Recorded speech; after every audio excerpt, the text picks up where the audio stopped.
Happy Monday. It is another brand new week. I thought this week I would kind of take you along and just pop in a few days and share what we are up to. Tomorrow is our screening day. If you followed along the last couple years, then I've already explained this, so I'll give a quick little rundown in case you are new here. For our fall, winter, and spring screening days, we do it a little bit differently at our school, and I love the way we do it. So basically we screen all of the kids on one day. And we do this by using all of our reading and math interventionists, and they come to each classroom. So they'll do 2 classrooms a day, actually. So tomorrow it will be me and another first grade teacher, and we'll split up the math and reading interventionists, and then they come to each classroom. And for the whole day, they are just doing the assessments and getting it all done and out of the way. So there's no like direct instruction that day. It is a lot of busy work, so it's very, long and tiresome for the kids, but there are so many more pros than there are cons. So it is well worth it, in my opinion. This helps us for a couple different reasons. Screening can take forever, as any of you know that do any of the screening. So screening can take such a long time that what ends up happening is sometimes you're not comparing apples to apples. For example, if you screen somebody right now in the middle of September or towards the end of September, but then you don't get to another first grader, for another 2 weeks, then you're not really screening the same thing, right? Because they've had 2 additional weeks of instruction, and so on. So it's nicer to have it kind of all done faster. And then we also have our day-to-day a lot faster too. So we will have day-to-day October 8th, and that is when we all get together, the entire first grade team with all the interventionists, and we go over all the data. And in the fall, we talk about kind of where they are starting, any sort of weak spots we see, any areas of strength, and then just what we can do with our instruction going forward. And then we do the same thing in winter, and we look at the data and see what we've taught so far and what we can finish up by spring. And then the spring, we just kind of celebrate and see what type of instruction might need to be changed for the following year.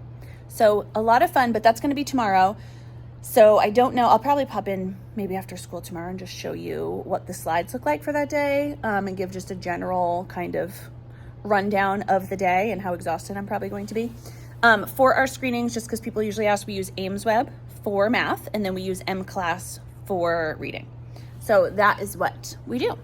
I thought since today's Monday, we just started off a new round of WIN centers. So I thought I'd start by sharing what we're up to in WIN.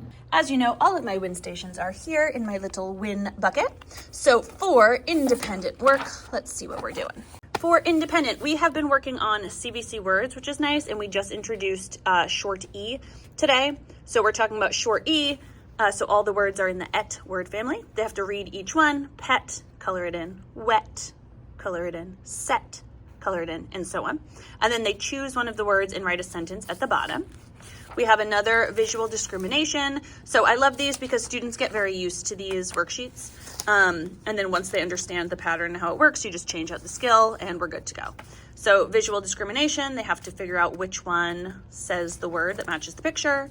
And in math, we've kind of moved on to our beginning addition within 10. We've been mostly focusing on number bonds. I'll show you that activity in a minute. But here's a little worksheet for them to draw and solve each one. For math, this is one of my favorite games. It's called Make Me 10. We don't need that die. I don't know why that's there. But for this one, Make Me 10, all students do is they have a spinner here. There's partner 1 and partner 2. Once they spin, let me see if I can do this with one hand. Close enough. 5. If I'm player 1, I am not coloring in 5. I'm coloring in the number that I need to make 10, which is going to be 5, of course, for this one. And then player 2 would go. If they landed on 3, they color in 7. If they land on 6, they color in 4. So on and so forth. I have this for 5, 10, and I think 20 is the other one.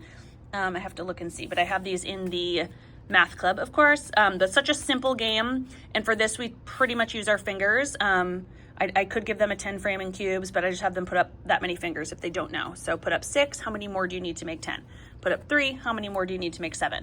And the more they play, how many more do you need to make 10? The more they play, the faster they become at knowing those kind of pairs of 10, which I love. And last but not least, we have writing. And I shared last week that all of my groups read Squiggle Story and they did it in their journals. So since we just read that story last week, I wanted them to kind of practice this a little more independently. So I gave them a new squiggle. I have a ton of these.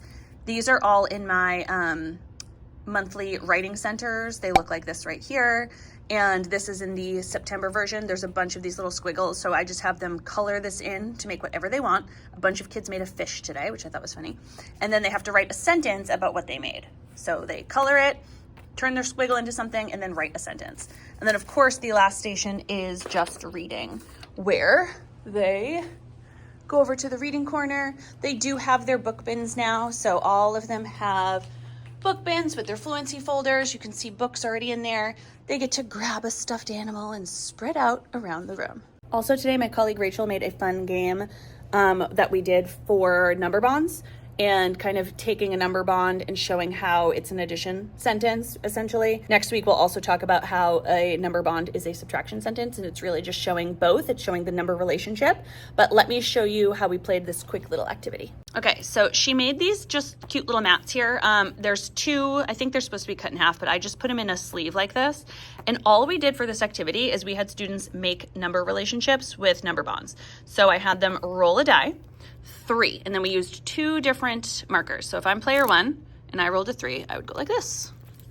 1, 2, 3. My part is 3. Player 2, 6. They would use their marker. I want to clearly see the 2 different parts here. 1, 2, 3, 4, 5, 6. Their part is 6. Then we would together find the whole. We can see that the whole is 9. And then whoever does this top one, completing the number fact or the number sentences, then the other person will do the bottom one. So we talked a lot about turnaround facts today, or flip-flop facts, whatever you want to call it. 3 plus 6 equals 9, and 6 plus 3 also equals 9. And then we would play again. 4, so this person would color in 4, 1, 2, 3, and 4. And then 6. So this person would do 6, 4 and 6 is 10, and so on. Now, obviously, because it is a dice, you could get 11 or 12. So I just showed students that after they fill in this 10 frame, they could do extra dots over here and kind of expand or challenge themselves to make a larger number bond. So that's kind of our main we do activity for today, after we go over what a number bond represents, which we've already done a few times, and then also just showing them how to take a number bond and make an addition sentence from it to show kind of what it shows. So those, like I said, Rachel, my colleague, made them. I will see, she does have her own TPT store, so I wonder if she has them either as a freebie or to purchase. So if she does, I will link them down below. I'll find out and get them for you. But that was just a fun little activity, and the students seem to really get it. So, all right, I'm gonna do a few things around here, and then I'll probably pop in tomorrow and let you know what's up.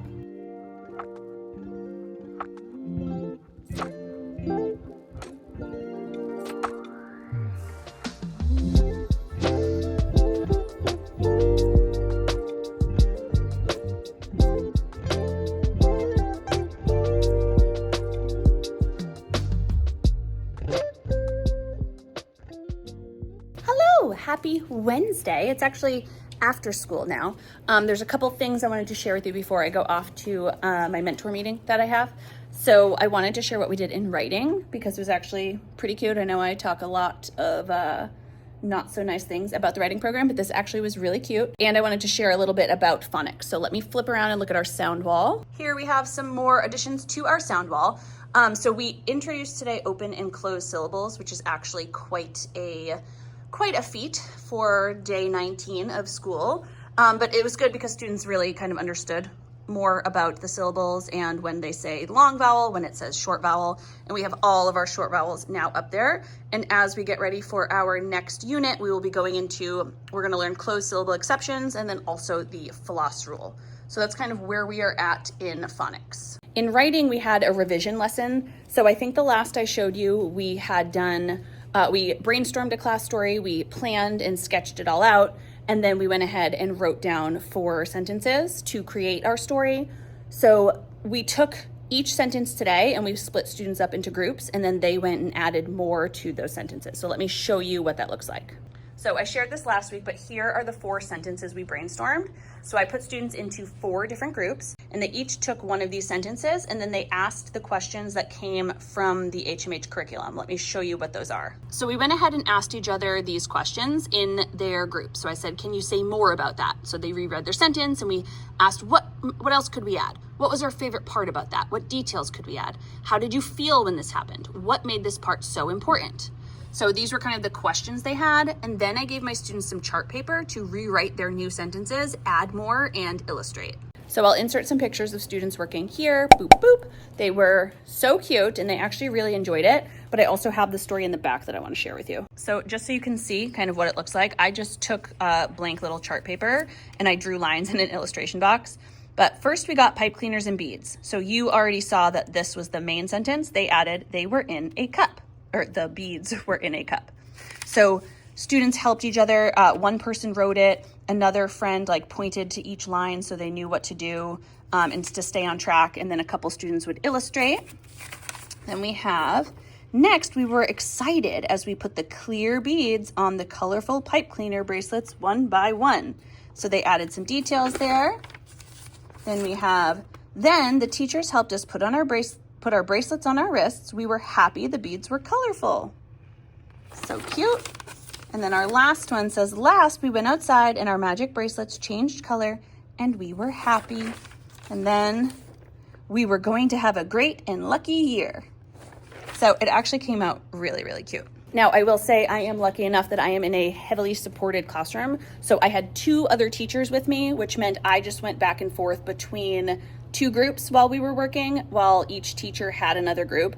Trying to do this lesson day 19 into the school year without teacher support like that probably wouldn't have gone as well. And we had to do a lot of modeling about what details we can add, what that will look like, and then also how we actually are going to add it to that chart paper. But since I was heavily supported and it did come out cute, I wanted to share that with you.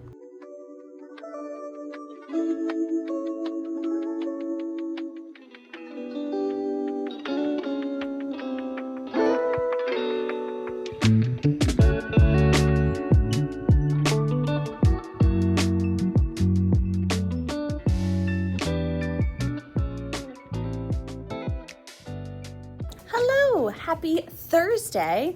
We are at the end of our day today, and I just wanted to share, since I popped in a little bit yesterday and a little bit on, I think, Monday, but I wanted to share a couple of the fun things that we are doing in math, and just some of that fun stuff. So yeah, let's see what we did in math today. That's what I will chat about. All right, I think the last time we spoke, I was sharing how we did, we were learning about part, whole, we're learning about addition strategies, and then typically at the end of each addition and subtraction unit, we also talk about story problems. So just tying that in every time we talk about these skills. So today we did a fun lesson where everybody would get their own little index card and they would work with a partner to create a story problem. So let me show you the slides and see what they look like. First, we just started with my little warm-ups. I always just take some screenshots of all of my number talk warm-ups. I'll link them down below. They just have to look at these numbers and compare any of the numbers using more or less. And then our goal is to make addition stories from pictures. So we looked at this right here and we talked about how 5 ducks are in the pond, 4 ducks join them. We talked about how we could use cubes, we could count on, we could use a number bond. And then in this area right here, I wrote the addition sentence, 5 plus 4 equals 9. Then we kind of practiced, these are all from Math in Focus. So we just talked about it, 2 plus 0 equals 2. How many girls are playing? There's 3, 1 girl joins them. So we did the number sentence as well as the number bond. And then instead of using a picture first, I wanted students to actually create their own. So I passed out, and actually I didn't have the answer on them, but I passed out index cards all with addition problems within 10. And students had to solve the addition problem and then draw a picture of some sort of addition story, sharing what their story was. So I will insert some pictures, boom, boom, boom. Here are 3 pictures of some friends who did these with the partner. They actually came out really cute and they fully kind of understood how to do this and how to create a addition problem. Most of them are joining problems, which if you've seen my story problems or word problems video, which I will also link below, here's what it looks like, boop.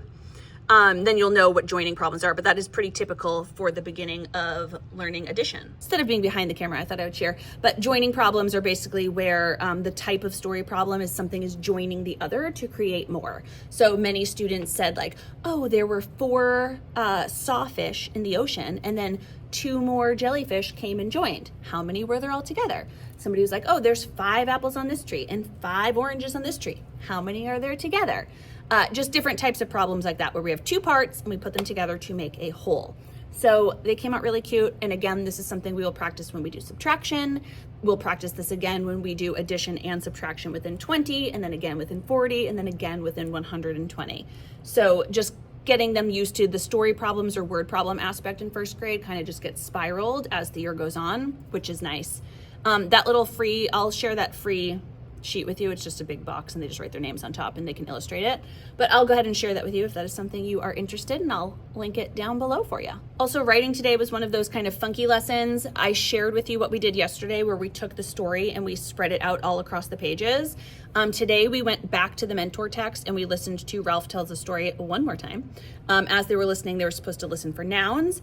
And then I gave students a noun card. So all of them just got different noun cards, and we just did 4 corners with them spreading out around the room and categorizing their noun. So was it a person, was it a place, was it a thing, and was it an animal? Here's a picture of what that looked like.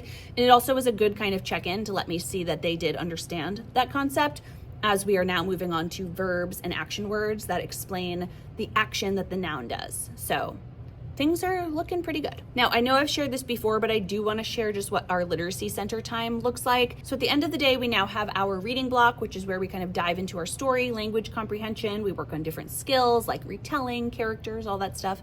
And then immediately after that, we go into 2 reading groups where we're supposed to meet with our small reading groups, right? We also have another time during WIN that we meet with our small reading groups, but the way I manage reading centers is actually pretty simple now, and I really enjoy it. So let me flip the camera so you can see. This was something that I did start last year.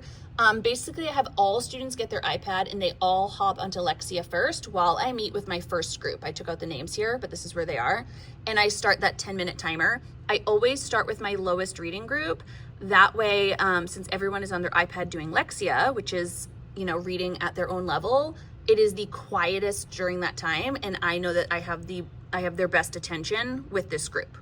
Once this timer is up and everybody is done, and we've already done our group, everybody moves on to step 2. Now, step 2 is usually either a seesaw activity. For these, it's my read and match. I've made these before. They have to just read the word and drag over the pictures. There's a couple pages. Or it's some sort of phonics worksheet that I usually get from the SJT clubs. This one, since students will complete at their own pace, as soon as they're done, they either turn it in or they submit it on Seesaw, and they can go right to Epic and do some reading. Now, as students become better readers in first grade, if they choose to get their book bin and read independently, they can also do that. But Epic, of course, is nice because it reads to them. That's something I changed at some point last year and very much liked for the simplicity and for how quiet it is during that time. It's also at the end of our day, so it's like a nice, easy thing to do with them. So that is kind of how that has been working. Jumping forward to phonics, I think I told you we started closed and open syllables. If not, I will go show you those posters, but I think I already shared them, which is pretty tricky. Also, it is day 20 of school, and the lesson was quite a doozy. The lesson today was closed syllable exceptions. Now, if you're used to foundations, you know they don't even teach that to like the middle of second grade. But because we taught what a closed syllable is, they also teach the closed syllable exception. So that was pretty tricky for students. It's pretty much just something they have to memorize, eind, ild, old, ost, olt. I have a paper in front of me to try to tell me what they are because you have to memorize them and not forget them. So it's very tricky. I told students, listen, this is something we are going to keep practicing all year long, so don't worry about it. But that did remind me in the SJT club, and maybe I can turn this into like a quick little freebie. I have a little tiny mini unit on it, so let me show you. I printed them out for my team because last year when we did this, it's not something we typically teach in first grade, or at least hadn't for a while. So let me just flip the camera. I'll show you what types of activities I have for that. So first, I just have a little anchor chart with the different types. It says most closed syllable words have a short vowel sound, but these words have the long vowel sound. That's why they're exceptions, or rule breakers, we call them. Child, bolt, kind, cold, and ghost, with a couple examples.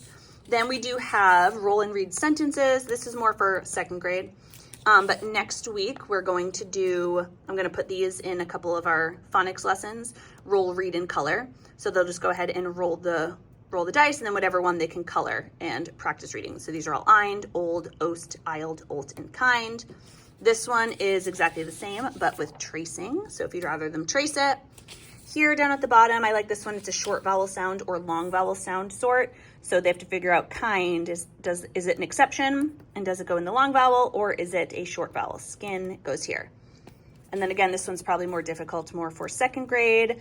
But this one is fill in the blank with our word bank. So yeah, I'll link that down below in case you want to try it out. If you're part of my newsletter, you might already have it. If you're part of the SJT Club, you definitely already have it. So you can go ahead and search in there. So that is basically what we're up to. We are finishing up module 1 in HMH and then moving on. I think I mentioned this before, but next week we have built into our pacing schedule is we basically have 4 weeks to complete a 3-week unit, and that helps build in buffer days. Sorry, I dropped something. That helps build in buffer days, but also gives us some time to like review skills. So next week we're going to review heart words, definitely going to review open and closed syllables, definitely going to review closed syllable exceptions, and practice some of those things. We're also going to do some of my favorite fun phonics games to get students excited about it. Roll and read is one of my favorites, just a decoding game, but then also spin, say, spell is another favorite, which is an encoding game. So we're going to practice both of those.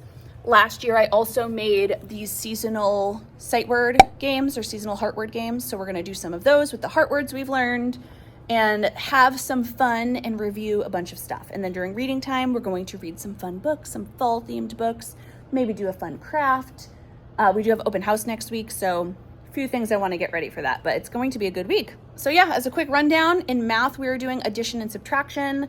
Phonics, we are doing open and closed syllables, and we just finished up learning all of the short vowels. So I believe next module we go into the floss rule, actually. Writing, we finished up our oral storytelling and writing a story all together. So I don't actually know what we go into next. I think it's informative writing, actually, for our first, like, students do it themselves. But that's what we are doing. So as always, I do hope you enjoyed this video. If you have any questions, please let me know down below and I will get back to you as soon as I can. But yes, as always, if you did enjoy this video, please give it a thumbs up so I know. Make sure you are subscribed to my channel and click that bell. That way you're notified of every new video. See you in the next one. Bye.